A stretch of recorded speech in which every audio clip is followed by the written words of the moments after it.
Milwaukee mom who is on a mission to find justice for her son after he was killed in a crash last year. All this shit came from Blended Tan, I ain't scam nothing. Got bodies from state to state, in the mill, I'm clapping niggas for the pay. But Yellow Jeff was spinning, but I ain't paying nothing. Welcome back to another episode of True Street TV, where we cover everything street related. Hit that like, subscribe, and notification bell, and let's get right into it. Today's story brings us back to Milwaukee, Wisconsin. And just as a disclaimer, everything I'm going to speak about in this video is based on rumors and stuff I found on the internet. I don't know any of these people in real life, and this is strictly for entertainment purposes only. With that being said, today we're here to cover one of the fastest come-ups and fall-offs I've seen in the mill. As we spoke about before, Milwaukee has a deep-rooted street culture, mainly predicated around getting money and selling drugs. And although that is better than killing each other, too many Milwaukee youth end up in the prison system, and Wisconsin has no problem handing out hefty prison sentences for drug dealing. And they don't care how old you are. For example, Lil Trav is currently serving a ridiculous sentence for drug dealing, and I'm currently putting his video together, so be on the lookout for that. With that being said, let's talk about the man who brings us here today. 22-year-old FayFay Ellis, more commonly known by his rap name, SuperThrowed FayFay. FayFay was born and raised in Milwaukee, and he's been deep in the streets, jumping off the porch at a young age, as many Milwaukee youth do. He has deep ties in the Milwaukee streets, as his brothers Big and Lil Ken are well known in the city for Milwaukee, I think 2-3 hours away from Chicago, so they ain't that far. I think. Hustling and rapping. Faye and Lil Ken would catch serious drug cases during their high school years and would be sent to detention. Once released, FayFay would attend Milwaukee Transition High School, which is an alternative school for kids who've been expelled or who are returning from prison. And FayFay would receive his high school diploma from here in 2000. My GPS had an hour 39 minutes. You feel? That ain't that far from the rack. 21. A few years before this, Ken and Faye would take a massive loss as their friend Xavier Barfield was gunned down in 2017. And we actually already spoke about this event in the solo key video, so if you haven't seen that yet, go check it out for me. Anyways, Xavier was sadly killed, and Lil Ken can be seen on Facebook posting multiple tributes to Xavier. And as I have covered older Milwaukee rappers, their story mostly involves drug dealing and going to jail, but these younger guys are involved in deadly gang wars with multiple cliques across the city. SuperThrowed is one of the older cliques with older guys known for getting money, but their younger members like FayFay are deeply involved in the war. And sadly, Big Ken will be shot and killed in Milwaukee at only 20 years old. On February 3rd, 2021, Ken was sitting in a vehicle on 99th and Appleton with a 29-year-old man named Jarian. When out of nowhere, gunmen opened fire, killing both of them. This was a massive loss for Ken and Faye and Milwaukee as a whole, as Big Ken was well loved and had many songs with many known Milwaukee artists. One of my favorite Big Ken verses is a song called In an Hour, featuring SME Tax Free. I can drop the 22 if you come and buy 3. Order 5 of them and you might get them bitches for 17. Miss 6 pops, fell asleep off the lean. Got it back the next morning, ask your bitch what she seen. And Faye will go on to get her They got the Detroit lingo going on, goddamn it. They is a little more closer to Detroit anyway, so they ain't that far. And chain and has spent for Big Ken in his bio today. FayFay will build his reputation in the streets as a hustler and really run his money up going into 2022. And as many Milwaukee hustlers do, once they begin seeing real money in the streets, they invested in the rap career in an attempt to make it out. FayFay, alongside Ghost 53206, Lil Ken, K-Rax, and Telly will create the rap group Red Tape and begin dropping music in 2022. Shortly before this, Faye would catch his first adult case, being charged with possession with intent to sell weed as he got pulled over alongside his friend who goes by the name Man. Officer Ryan Reagan of the Milwaukee Police Department was the arresting officer, and FayFay would bond out and plan on fighting this case until the end. The Red Tape group is also known for being locked in with the Bloodhounds like Lil Jeff, Vert, Q50, Swerve, and T-Slick. And there are that's how they connected with them. Rumors about the Bloodhounds. I heard them talking about that Milwaukee shit in them songs. Hits in Milwaukee. Red Tape. There was a triple murder that happened on March 27, 2022 that had fingers pointed at the Bloodhounds. Two brothers named Anthony Thompson and Tyrese McKinney, alongside a 52-year-old man named Clarence Harris, were killed after being shot to death inside their apartment. The case involving 3 men shot and killed execution style at an apartment in Milwaukee is still unsolved. 2 of the victims were brothers. Detectives say it's going to take the whole community to get this killer off the streets. They ain't need no more pain. They ain't gonna hurt no more. On March 28th, a day after the triple shooting, droves of people came out to remember the 3 men killed. Anthony Thompson, Tyrese McKinney, Clarence Harris. No arrest will be made following this, and Anthony Thompson was a Milwaukee rapper who went by the nickname Big Juice, and he was close with Big One and the YPC camp, as well as the We Up Next group. And Big Juice also appeared on the Eastside Cypher, which has around 400,000 views today. I'm a well-known gritter, going at your big Dre. This Hey, that shit fell straight like, I can't even lie for it. That shit fell straight like Milwaukee. I can't even count. They got the what you call them, the buff and everything on for. I was at that bar, 2 pints in the split. And Yeah, as I did that's straight Detroit on for the. I But couldn't they find Milwaukee, anything though. that would make me think Red Tape had anything to do with this, but I could be wrong. The internet would attempt to tie the Bloodhounds to this murder, and Trap Lord Ross would even speak about this in a DJ Vlad interview. Even more crazy thing about Jeff and Q50 is that, allegedly they were doing hits for money in another city. So there's a whole bunch of lyrics that they've got talking about I'm in Milwaukee taking hits for hits for paper, doing hits for change. And only since my documentaries came out, He talking about doing hit for change. there's been a new what's it called? A new theory on Reddit that there's basically was a triple homicide in Milwaukee that people are saying, this is the one where Jeff and Q50, they were paid to kill one guy and they ended up killing 3 guys. And then there's a bunch of lyrics where Jeff and Q50 have these little bars where they're talking about my first hit was a 2 for 1, or I'm in Milwaukee doing hits for the change. My first hit wasn't a regular hit. It's actually crazy. These guys are taking it to a whole nother level. Niggas know I got bodies from state to state. In the mirror, I'm clapping niggas for the pay. Q50 is very closely tied in with Faye and K-Rox, and FayFay called Q50 from prison while 50 was doing a No Jumper interview. I'm doing a little interview, brother. It's my boy, FayFay, man. In front of me, up for my boy. Hey, talk your shit real quick, then I'm finna have you call me back. It's on the interview. Yo, I'll be back in no time. It's only a matter of time, man. You niggas still can't fuck with me. You niggas ain't fuck with my brother 50, man. Wrong with Lil Jeff. You know that. That's my boy, SuperThrowed, FayFay. I go get off. I love you, though, bro. I'm finna call you on the interview, then I'm text you on GTA on the call. Alright, love you, bro. All right, you know that. How long bro locked up for? You finna come up? Yeah, I'm brother finna come out.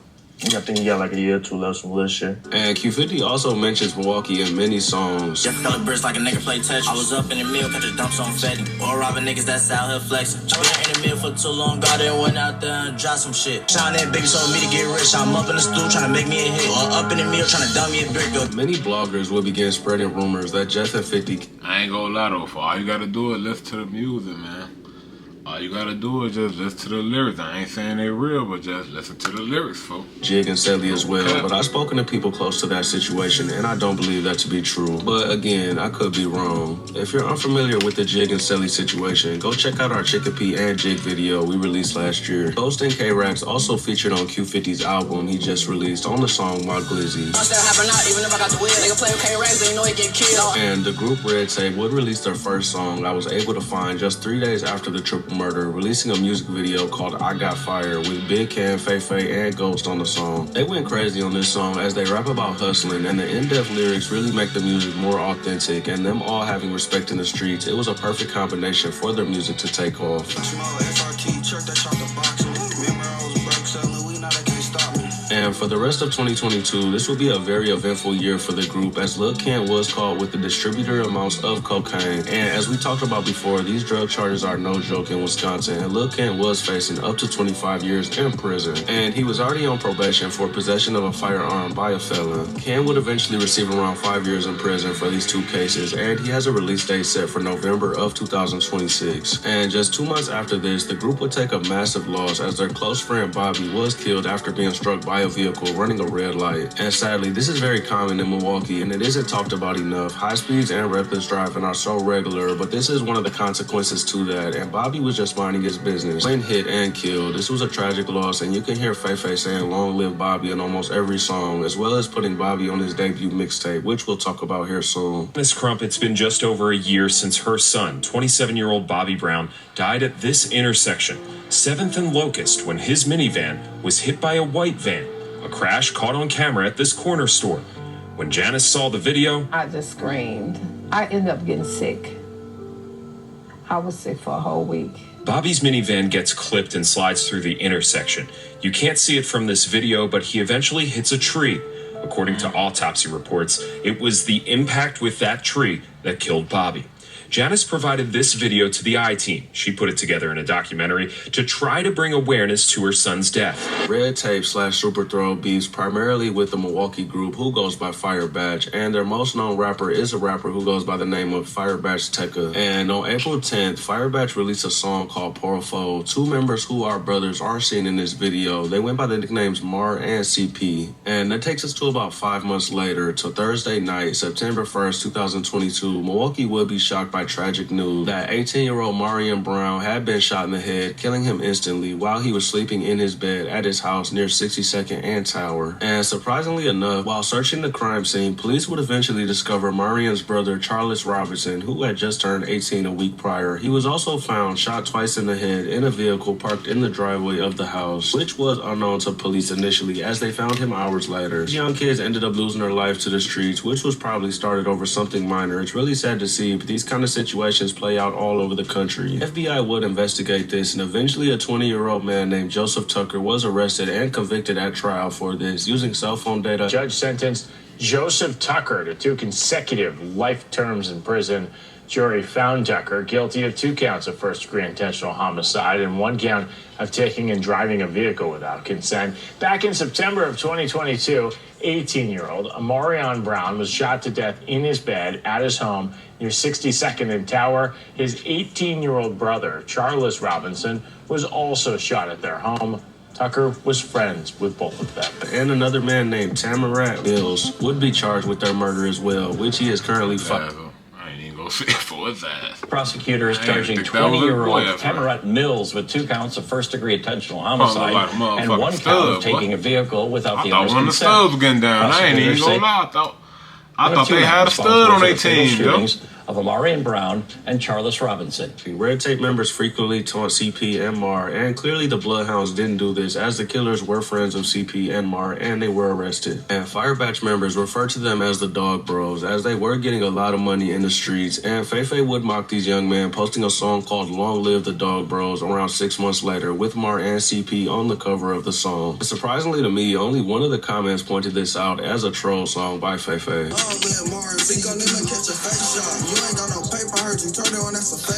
And just 2 weeks after these murders, K-Rax would appear on his first song as a part of the group, and they would name this song Spinning Blocks. The song has almost 300,000 views and would set the group up to make a lot of noise in the city.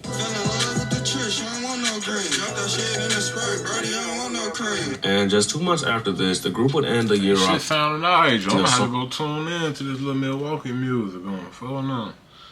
I ain't gonna cap. Called Laugh About It. This was their biggest song up to that point. It has well over 700,000 views. The north side hot, I'ma beat this out today. Smash it to my pop-out lady, gotta And in my opinion, FayFay in particular would stand out as he has a very unique voice and a smooth flow, also living what he rapped about. Ghost, FayFay, and K-Rax would start off the next year of 2023 strong, releasing Grammys in February. The song has right under 400,000 views. I've been in the library reading books, dropping whiskey to the oil, nigga, I'm a fire cook. And about a month later in March, Faye and Ghost would release another big song titled 300 Blackout. The song has over 300,000 views without the video, which is impressive. Working with the people, when I see you, I'ma walk you down. He said this fire make his heart stop, I had to turn it down. And going into the summer of 2023, the group would release another big song, and it seemed as long as they shot a video that their songs would go up, as the song Stuck racked up well over 200,000 views. Creeping through the day, I let Telly work the night shift. A foe in his cup, I'm getting drowsy, I can't fight this. Which is hard to do for local rappers, but this group was on fire at the time. YPC member Eno can be seen in this video as well. And in July, FayFay would release his debut mixtape titled Free Bands Forever. This is a great mixtape with plenty good songs. And although it's not the biggest song on there, my favorite being the song Workin' Jacks featuring Juicer and Ghost. Little dog thought he got some raw, but that shit was smashed. You can catch me fishing on the south with that fire back. Dead and Quan, Lil Trav, and others would appear on this tape, and Faye would send shots at multiple songs, including one titled Fire Batch. Ain't even swipe no heads, you ain't got no fire back. I'm in a car with K-Rap, he be itching to catch a hat. And the biggest song by far off of this tape, titled Plenty Missed Calls, is a good song and their biggest song to date. YPC members can be seen in this video, and more notably Bloodhounds, including Jeff and Q50 are seen in this video. Get up out the Bloodhounds, you know, Big B,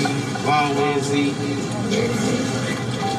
And shortly after this video, on September 4, 2023, 18-year-old Clifton Penn Jr., who went by the name BBM Mook, was fatally shot while sitting in a vehicle in a driveway near 58th and Fairmount on the city's west side. This was a tragic death, and the city would be shook by this. 607 Unc will go on YouTube claiming Lil Jeff was responsible for this murder, and Milwaukee Hood News would correct him, saying it was Q50. No arrest would be made, and there's no way of telling who was responsible, but Fireback's Tekka would release a SuperThrowed disc not too long after this, where he says rest in peace to Mook, CP, and Mari. Person that killed Mook, like I keep telling you, is BloodHound Jeff from Chicago.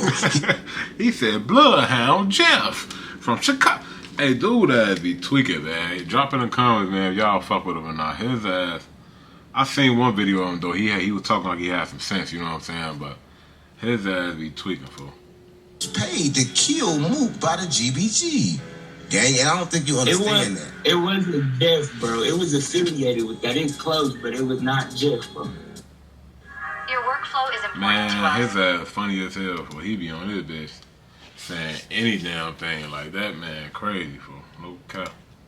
But it's not close, gang, because listen, you saw No, it was BloodHound, but it wasn't Jeff. Gang, it was BloodHound. Damn. But it was. They be on these. They be telling them like this shit crazy. Like Well, people ain't listen to this you shit. connected with Jeff. You don't know who doing it, right? It's something My bad, y'all. Hold on. Let me get y'all back right. Hold on.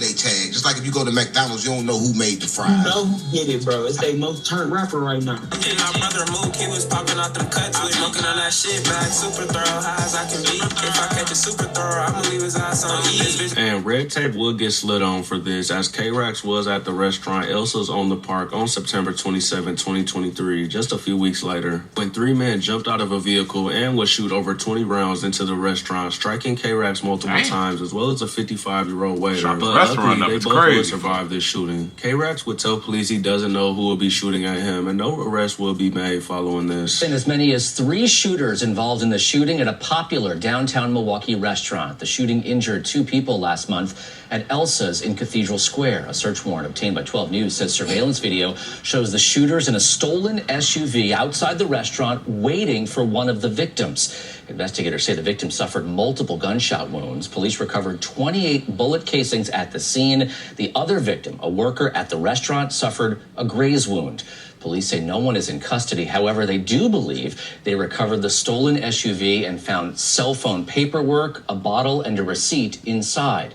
Also, according to the warrant, the victim denied seeing the shooters and told police he did not know why anyone would want to kill him. And during this time, FayFay had went on trial for his weed case he caught back in December of 2021. And after one day of trial, he would be found guilty by a jury on October 3rd, with sentencing scheduled to take place in November. And on Halloween, FayFay and Ghost would collab on a project calling it Long Live Bobby. Red Tape would then link up with Juicer, Funny Money, Joe Pablo, and Dead and Quan, releasing the song That One Kind. This was a big song that has well over 800,000 views. You know I love that song, Bobby beat down believe. Thursdays and Fridays, quick to crack a G. And just a few days after this, Hey, they ass, bro. They say like I was watching some Detroit niggas. I can't cap for. They ass sound just like them niggas. FayFay would be sentenced to probation for the weed case, but he would make a very big mistake shortly after this, as on November 11th, FayFay would be arrested and charged with many very serious felonies, ranging from possession with intent to sell meth, heroin, and cocaine, as well as multiple possession of firearm by a felon charges. He will be placed on a $100,000 bond for this, as well as being placed on a PO hold as he just started probation a week earlier. FayFay was now facing serious time for this, as these charges all can carry lengthy prison sentences if convicted. And FayFay and Trav had plenty unreleased songs done together, as they would release the tape called Free Us in December. And around a year later, in September of 2024, FayFay would plead guilty to 6 felonies, receiving between 2 and 5 years for each count. But luckily for him, they all would be ran concurrently, meaning he only has to serve 5 years, and he would quickly be sent to Dodge a week after pleading guilty and transferred to Waupun State Prison in January of this year. And K-Rax went on to release the song Bloody Tears, where he admitted that Lil Jeff was spinning, but saying he didn't pay him anything. Got it wrong, Yellow Jeff was spinning, but I ain't paying nothing. Robert Reynolds, hit that bitch from front to back. FayFay has a release date scheduled for November 1st, 2028, with a little over 3 years to go. I hope he's able to succeed once out, not involved in street hustling. And if you enjoy this kind of content, hit that like, subscribe, and notification bell, and comment down below. Y'all go check them out, man. True Street TV, man. Alright, man. We'll get into another one, man. That was alright. I want to check that out. I really wasn't even talking on it that much because I really don't even know nothing about none of these niggas down there in Milwaukee. You feel me? So I'm like, I just have to really tune in, man. But that's what they say going on, man. A meal I'll clap a nigga for that paint, man. Till next time, y'all know how I'm coming.